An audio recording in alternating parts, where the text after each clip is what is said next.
All right, welcome back to Miami Moms on Miami Nonstop. I'm Pam Giganti. With our crazy lives, sometimes it's easy to put our needs aside, especially the one that helps to keep us healthy. I know we all struggle with that. Sharon, you and I at work in the morning talk about crazy hours. Trying to get to the gym. Yeah. How do you do it? Well, you know, I think that my husband and I have really prioritized it for us. Exercising is something that we not only enjoy, but something that we want to pass on to our kids to live a healthy lifestyle. So I think that the only way that we were able to do that is by getting a gym membership where we can bring the kids with us for like $1. Yeah. Because otherwise it just doesn't happen. And to do it right away once getting home, because you hit that couch, out, no energy. Right. And I'm sure they see you're modeling for them to exercise and to try and live healthy. Yeah, we want them to be healthy. We want them to enjoy exercising too, see it as something that's fun to do. So, got to involve them. Don't you guys find that sometimes you're just too tired to exercise? I hate gyms. I hate it, but I do it. I'm sorry. My husband and I compete, so he looks good and I have to look good. Yeah, it's a competition. Compete with each other, or you compete? We compete with each other. Okay. Alrighty. Well, we have enlisted the help of an expert, SmashFit founder and trainer Heather Frey, to help us get started and stay motivated. Join us now as Heather and I hit the gym.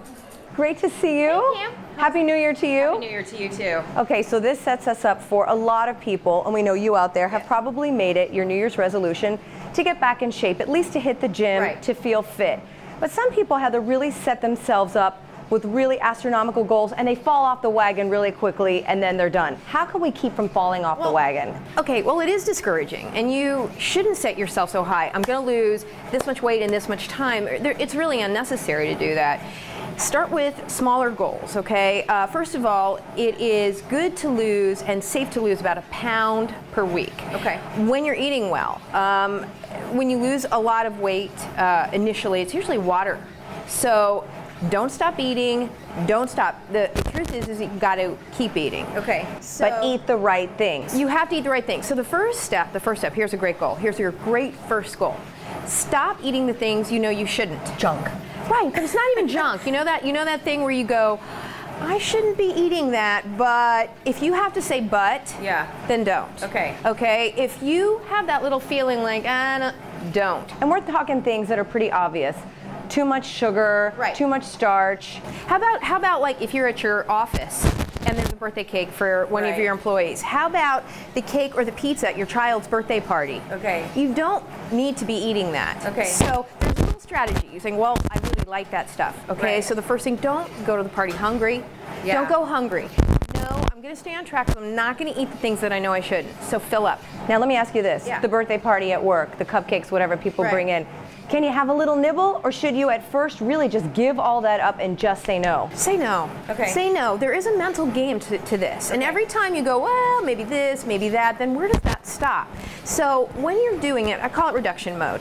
You don't have to get rid of it forever, but you get rid of it for a while. And you say, okay, this is what I want. Or do you want it or not? You want the bod or not? Right. So you say, no, I'm not going to. I'm going to walk away. I'm not going to have that. Because really the second, Pam, and you know this, the second you really walk away from it, you've forgotten it. And you probably feel empowered too. Absolutely. Okay. And when you eat it, okay, I always say roll the tape forward. When you eat it, you're going to feel guilty. Okay. So eating it really doesn't make you feel better. It makes you feel better the second you're doing it. Right. And then it's over. And then afterwards you're like, ah, geez, what did I do? Now, isn't a lot too of sort of losing that weight? There are a lot of people out there who really want to just kind of lose the weight initially.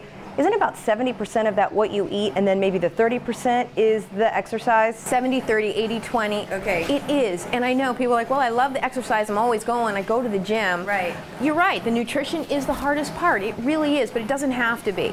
But it takes a plan, and it takes these phases. So, again, if you just take out the things you know. All right, so that's soda. That's cookies, obvious stuff. Cookies, junk. Stop eating that obvious stuff right away. Think about the amount of calories you'd lose. If you did just that, you'd lose weight doing nothing but that. I heard a story about a guy who got rid of all the soda. And that was one easy thing, and the weight came off, I imagine. There's approximately 200 calories in one can. Okay. If somebody had 3 cans, okay, 4,200 calories. You take that away, you take 4,200 calories away in a week, you've lost weight doing nothing but that. Now, you've told me before to write things down, that if you actually look at the foods that you're eating and you write it down, that also gives you a visual and you're going to lose weight faster. You do. I mean, if you take it and you get any kind of cute book, I go to, you know, you know, that cute store that has all the cute things in it, and you walk Even out Barnes with and your Noble's kid. Borders, they have little books like that. Yeah. Exactly. And write it down, but you have to be honest. Okay. You have to be honest, because when you see it, you're like, oh, right, I did have 2 cookies. That's right, and Right. the 3 chicken nuggets off my child's plate, Right. and finished off that, yeah. Okay, so speaking of kids, we have our families to think about. Yeah. Obviously, we should all start eating better is a good thing, but what about moving? This workout thing doesn't have to be so complicated, right? Not. Get out on the street and work out with your kids. What do you suggest? Okay, if you're brand spanking new, okay, and you're like, I need to move, but I'm really kind of intimidated by the whole gym thing. You hear these and you think, oh, that doesn't make a difference. It does. Park your car at the end of the parking lot and walk all the way up and walk all the way back.